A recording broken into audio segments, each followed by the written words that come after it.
Finally.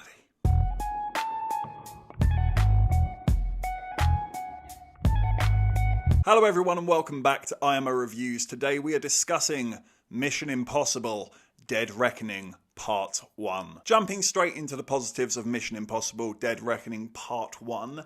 It's quite the mouthful. The set pieces are just out of this world, as you might expect them to be. They are jaw-dropping. I'm slightly speechless at what I have just seen. This is what cinema should be. Edge of the seat, immersive and gripping stuff that just can't be done anywhere else. This movie really made me appreciate practical effects. It is quite insane that with how much money and how much time has been invested into CGI technology, that it is still, and probably always will be, the practical effect that just works better. It's just more believable because it's the real thing. And because so much of the action in this movie are real people really doing the damn thing, you can't help but really get invested in it and actually be impressed by it. It's really good. Movies like this and John Wick, they do give me hope. They are keeping that tiny, tiny little flame alive and keeping it away from that big CGI monster. And I hope that that flame continues to burn because it is just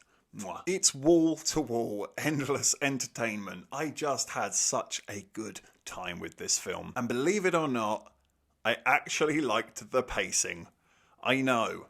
Me. This has a 2-hour and 43-minute runtime, I believe, and it absolutely breezed by. It's balanced very well between its dialogue and its setup, and actually getting down to the nitty-gritty and what we all came here for. And I did enjoy the story. It's a very interesting take on this AI conversation that just so happens to be playing out in real life right now. It forces the team into a situation where they can't trust each other. They can't trust their tech. They have to use their wits and their bare hands and think on the spot to deal with this thing. It was very cleverly played out because it let the characters shine in those moments as they figured it out. You got an idea of who that person was in how they responded to the situation that they were in, which was needed because this film is a little bit lacking on character at times.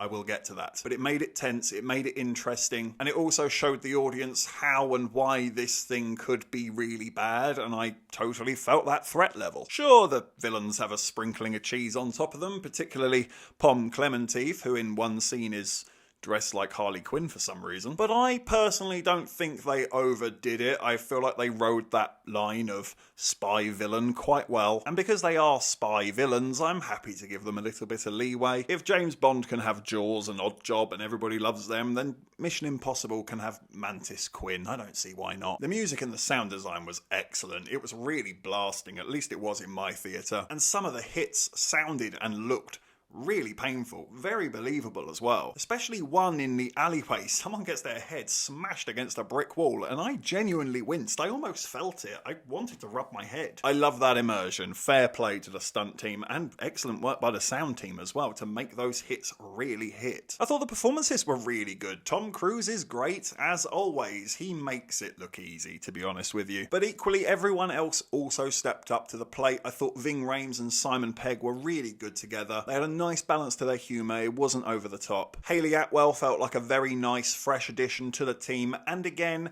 how they include her into the story, it felt believable. The challenges that they set her up to face, they feel achievable for her level, especially when you compare it to what the much more seasoned pros like Tom Cruise and Rebecca Ferguson are doing. This might be the most positives I've given to a movie in a long time. It certainly is in 2023, that's easy to say. But are there any negatives?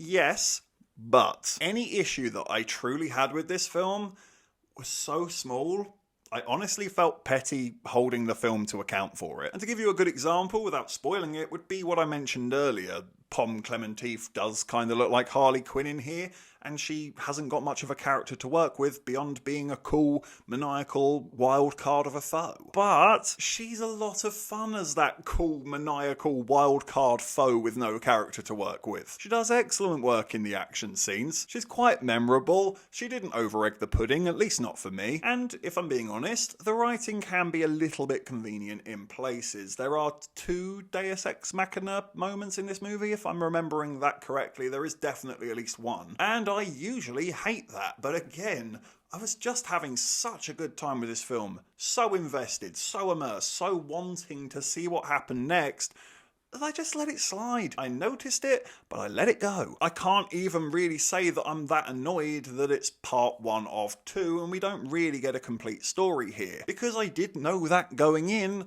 Unlike Spider-Verse, you cheeky gits, making me sit there for 3 hours for a to be continued that I wasn't expecting. Whereas with Dead Reckoning, I was under absolutely no illusion whatsoever that this was part 1 of 2, possibly even 3, I suppose, like, why not, hey? And even then, the film actually finishes at a pretty good point. It's quite satisfying where it ends. You do want to take a breath, and you want to digest what you've been given, and then consider what might play out. So again, it's not really a problem. So you can't say I'm not fair. It's not like I haven't tried to find a con for it. And yes, that is right, people. It's actually happening. Mission Impossible Dead Reckoning Part 1 gets a 10 out of 10.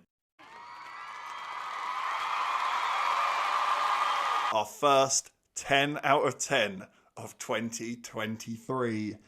And it only took 7 months. Oh. The wait is over, my children. Let peace and love be restored across the land, and all in the name of a Scientology nut called Tom Cruise. Just a really bloody good time at the cinema. And if you are interested in watching this one, I really do recommend that you check it out on the biggest screen possible. I haven't exactly been shy about letting people know what I think about the 2023 releases so far. Shit, sorry.